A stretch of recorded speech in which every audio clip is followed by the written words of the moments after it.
Voltamos ao Brasil, voltamos a falar da onda de calor que atinge o país. Para entender o impacto das altas temperaturas sobre a saúde e como evitar problemas, vamos conversar agora com o diretor do Instituto do Coração de São Paulo, o cardiologista Sérgio Timerman. Tudo bem, Sérgio? Obrigada pela presença aqui no 360. Obrigado, Tainá. É um prazer estar aqui com você novamente. E enfrentando esse calor, né? Pois é, você está se protegendo do calor por aí, doutor? Pegou um ar-condicionado para chamar de seu? Sendo bem honesto, eu estou do ladinho de um ar-condicionado, então eu não tenho de que me queixar. Tenho certeza que você também. Perfeito. Estamos super bem abrigados aqui também na temperatura bem mais amena do que lá fora no estúdio. Doutor, vamos falar de saúde e entender, né? Eu até contava que aqui em Brasília a gente tem, quando começa a ficar muito seco, a gente tem algumas saídas para driblar a secura, colocar a toalha, né, molhada no quarto. Não sei se eu já sabe dessas dicas. E tem algumas reações que são comuns, às vezes o nariz sangra, enfim. É típico do período de secura com alta temperatura aqui no Cerrado, né? Agora, o que o senhor daria de dicas para as pessoas tentarem evitar essa e outras situações diante do que a gente está vivendo no país? Tainá, é exatamente isso que você colocou. Quando nós temos altas temperaturas e baixa umidade, como está acontecendo nesse momento, haja mucosa do nariz, haja olhos, haja a pele, haja nosso rim, nosso coração, haja nossa saúde, né? Então, é importante que nós tomemos uma série de precauções. Essas precauções que você colocou, molhar um paninho, colocar... isso aí é muito válido. É importante que nós nos hidratemos. Nos hidratemos por boca, nos hidratemos pelas vias, por exemplo, por mucosa na narina, e fazemos também a hidratação da própria pele. A gente não pode esquecer que nós não podemos esquecer que a nossa pele é a maior órgão no nosso corpo humano. Você imagina a pele nessa época de alta temperatura, como ela sofre também.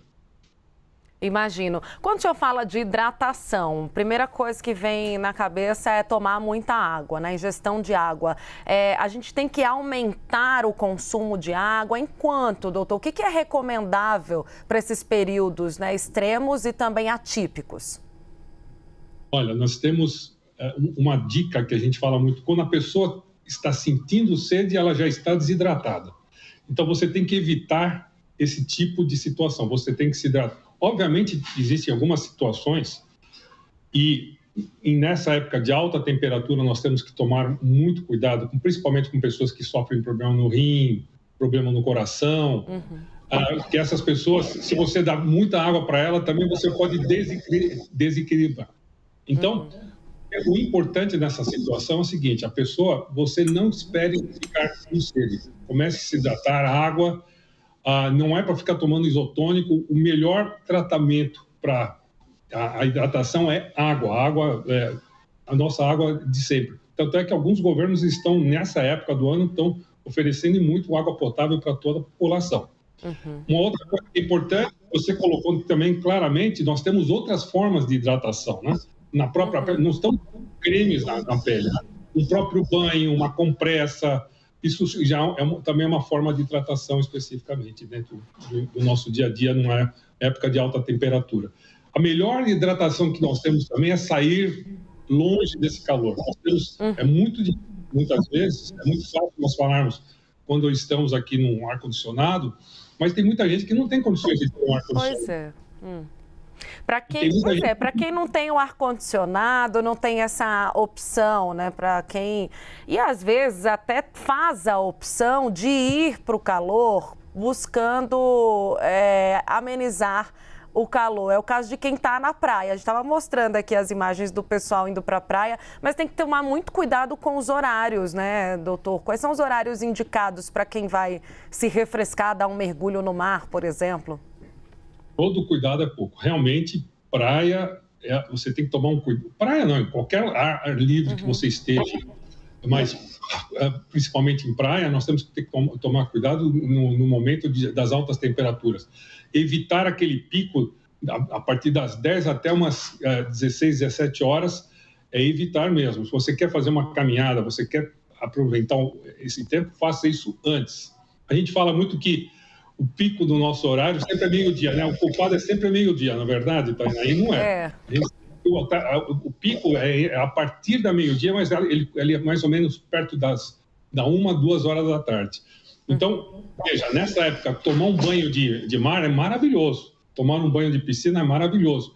Mas, além de você proteger sua pele, que é muito fundamental que você faça essa proteção, proteja-se também dos raios e da desidratação. Guarda-sol, guarda-sombrinha, chapéu, qualquer coisa que faça com que... E tome banho na hora adequada. E fazer exercício também nessa hora também, treinar é um crime. É um crime. Pois é, muita gente busca fugir do calor indo, né, para um parque, para uma praia, e pode acabar sofrendo consequências. Doutor, outra dúvida que nós temos é em relação às reações do corpo, né? Quais são os alertas que o corpo dá quando está reclamando desse calorão? Por exemplo, hoje Larissa, que é a nossa analista, falou, tô com dor de cabeça, né? Já tô entregando a colega aqui, mas ela falou, pode ser o calor, da seca. A gente ficou aqui dando alguns palpites, né, sobre isso. A gente também reclama muito, às vezes, de fadiga, de cansaço. Tudo isso tem a ver com esse período de extremo calor ou não?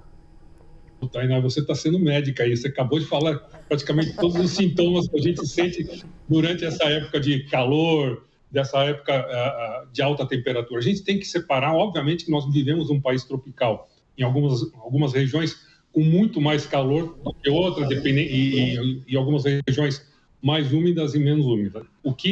A regra que serve aqui é para todos. Se você começa a ter fadiga é um sintoma importante que vai te trazer que está acontecendo alguma coisa. Fadiga, cansaço, dor de cabeça, sede, pele bem avermelhada, muita sudorese. Isso pode estarmos, nesse momento, fazendo o que a gente chama de exaustão pelo calor. Uhum. E nós temos que tomar cuidado, porque nós temos uma segunda fase, que isso foi muito bem descrito, eu vi na reportagem anterior, isso tem acontecido muito na Europa e nos Estados Unidos, o que a gente chama traduzindo em português, o golpe do calor, ou o acidente vascular causado pelo calor, que é um estágio já logo após da exaustão do calor. A pessoa, além de ter cansaço, dor de cabeça, fadiga, ela começa a ter taquicardia, falta de ar, e muitas vezes essa pessoa pode até desfalecer. Então, pode acontecer o que a gente chama de acidente vascular pelo calor. Nos Estados Unidos, na Europa, chama heat stroke, como se fosse um derrame. E, na realidade, é uma emergência. Tem, inclusive, matado muitas pessoas na Europa e nos Estados Unidos nessa época de altas temperaturas. Se você começar a ter taquicardia, mal-estar, mas se tiver condições de contatar uma pessoa, procure o serviço de emergência o mais rápido possível ou chame por socorro. Agora, antes de você chegar nesse estágio, nós temos uma série de coisas que podem ser feitas. Uhum. Sair desse local, poder sair ficar num lugar que tenha menor temperatura, se hidratar, tomar banho de água fria. Às vezes, muitas vezes se faz, pega algum gelo, faça compressas com gelo, compressa com água fria. É fundamental. Nessa época, a alimentação é fundamental que seja várias vezes por dia, em pouca quantidade e leve. E evite álcool, não hidrata. Álcool muitas vezes te desidrata. É outra associação errada, então, doutor, que as pessoas fazem, né? Deixa eu tomar minha cervejinha que eu ganho. Não é assim, não. Pode tomar sua cerveja, mas não vai fazer a coisa ficar um pouco mais do que o normal. A cerveja faz bem também, mas em tudo com a sua parcimônia, obviamente, né? Excelente. Muito obrigada pelo papo, doutor, por esclarecer tantas dúvidas, até de nós aqui, né, jornalistas, que também temos as nossas reclamações. Aqui em Brasília estamos enfrentando esse mesmo problema. Agradeço a sua participação, espaço aberto sempre. Eu que te agradeço, Tainá. E, ó, água para todo mundo, hein? Estou aqui, ó, já com a minha canequinha. Obrigada. Que maravilha.